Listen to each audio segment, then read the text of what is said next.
Ako, si Boss MJ, at ito ang 5 reasons kung bakit hindi ka pa rin mayaman. Reason number 1, wala kang pera. Paano ka magiging mayaman kung wala kang pera?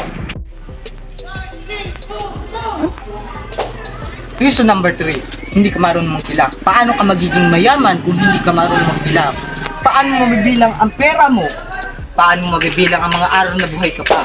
Reason number 2, hindi ka consistent. Paano ka magiging mayaman kung hindi ka consistent sa ginagawa mo? Hoy, ano yan? Reason number F, makakalimutin ka. Paano mo maalala ang mga bagay?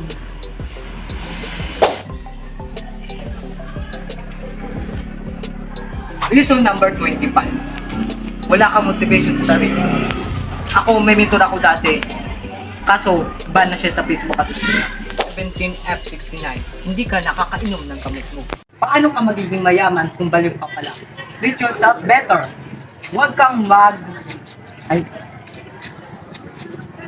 Reason number 69, huwag mong gamitin ang pera mo sa mga walang kabuluhang bagay.